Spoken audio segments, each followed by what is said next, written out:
Yes प्यारे बच्चों, 11th physics and NEET and JEE physics S C Verma sir volume 1 का chapter है fluid mechanics. Fluid mechanics की जो एक्सरसाइज है इसमें क्वेश्चन नंबर 3 एंड 14 के मैंने डायग्राम बना दिए पहले से। सीधे क्वेश्चन में जाइए। क्वेश्चन है the area of cross section of wider tube shown in figure is 900 centimetre square. Wider tube का area 900 centimetre square. If the boy is standing on the piston weighing 45 kg, ये 45 kg का man है। Find the difference in the level of water in the two tubes।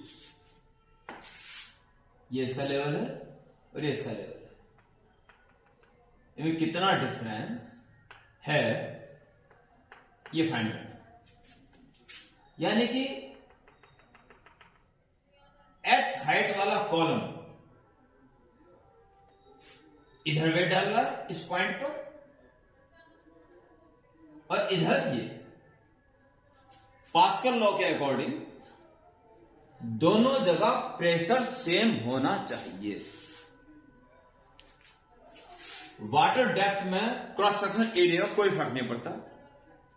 Force on unit area is pressure actually, but यहां इसका wait इस पूरे area पे spread हो गया, यहां का प्रेशर निकालना पड़ेगा, वहां का खाली रोजियस से काम चल जाएगा। तो ध्यान देंगे इस जगह पे जो प्रेशर होगा, चाहो तो इस पॉइंट को आप ए, इसको बी कह दीजिए।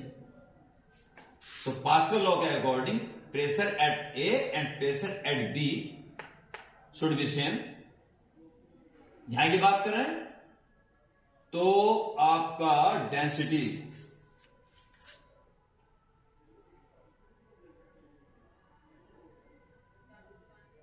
इसमें लिखा नहीं कि वाटर है क्या है, क्योंकि इसकी जरूरत पड़ेगी। The area cross section of the wider tube shown in figure this. Boy standing on the piston. Find the differential levels of water in two tubes. Water क्या है उसने लास्ट में कहा,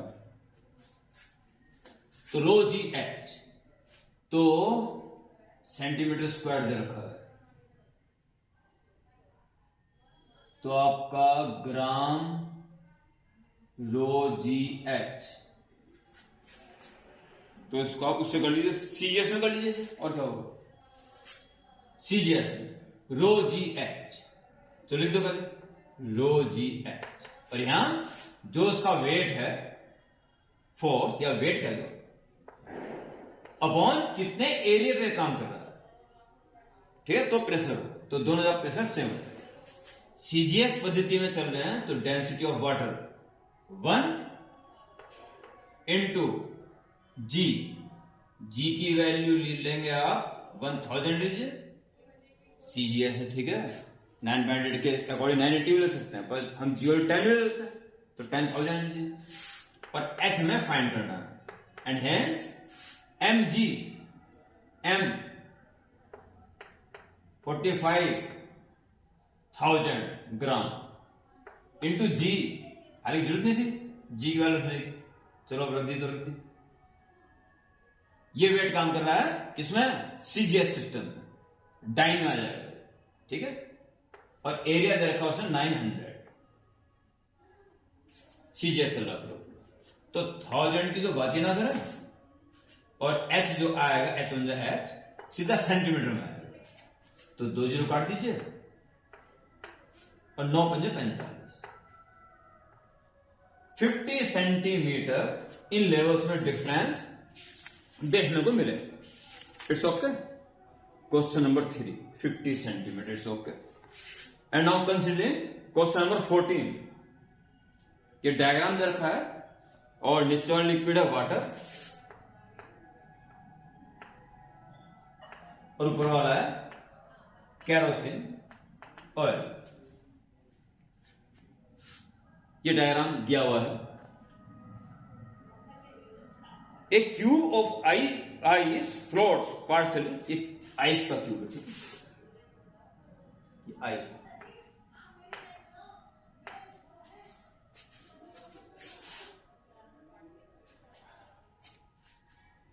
a cube of ice floats partly in water and partly in kerosene oil. दिखाई दे रहा figure में. Find the ratio of volumes of the ice immersed in water to that in kerosene. कितना volume इस ice का water में है उसका V W कह दीजिए, और कितना केरोसिन में उसका वी के है.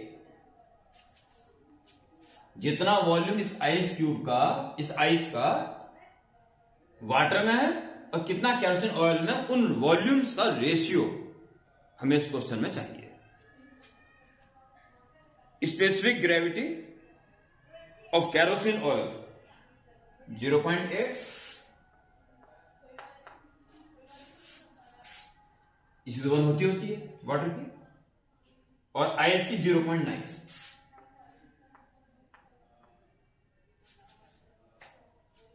Specific gravities given.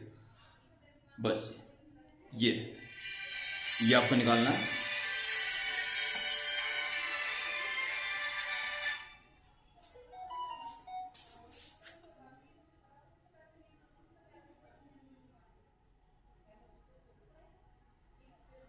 चलिए क्या तरीका होगा इसको निकालने का.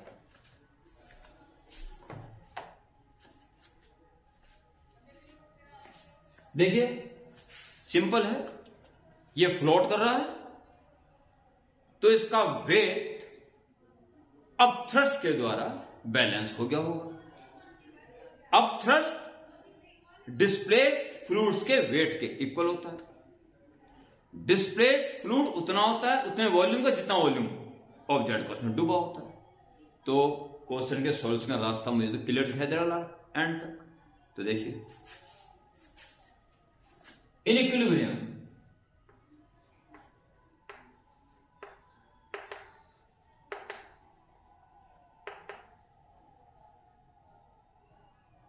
जो अपथ्रस्ट ऊपर है उससे इसका वेट बैलेंस हो रहा है.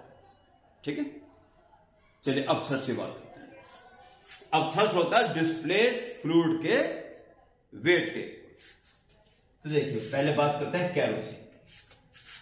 वी के आइस का केरोसिन में डूबा हुआ पोर्शन है. ठीक है, तो इतना ही वॉल्यूम केरोसिन डिस्प्लेस हो जाएगा. केरोसिन इतना डिस्प्लेस्ड केरोसिन है वॉल्यूम इनटू उसकी डेंसिटी, रिलेटिव डेंसिटी है स्पेसिफिक, यानी डिवाइड बाय वाटर, और वाटर की 1 होती है. तो फिर सीधी वही उसकी हुई आइस की, सॉरी केरोसिन की 0.8. केरोसिन की डेंसिटी और केरोसिन का वॉल्यूम, जितना आइस का डूबा उतने केरोसिन बाहर निकला ना, तो ये हो गया मास, डेंसिटी इंटू वॉल्यूम, और इंटू जी वेट, डिस्प्लेस्ड केरोसिन का वेट, यानी कि केरोसिन द्वारा लगाया गया अपथ्रस्ट, प्लस इतना वॉल्यूम वाटर में डूबा हुआ है तो इतना ही वॉल्यूम वाटर डिस्प्लेस हुआ है. वाटर की डेंसिटी 1 और इंटू जी, ये हुआ डिस्प्लेस्ड वाटर का वेट, यानी कि वाटर द्वारा लगा गया अपथ्रस्ट, यानी कि टोटल अपथ्रस्ट ये लग रहा है जिसने बैलेंस कर दिया होगा इसके वेट को. ठीक है, एक बार स्क्रीन चेक करनी है मुझे. लो जी, ठीक चल रही है. चलिए जी, ऑब्जेक्ट का वेट कितना मास है भाई इसका,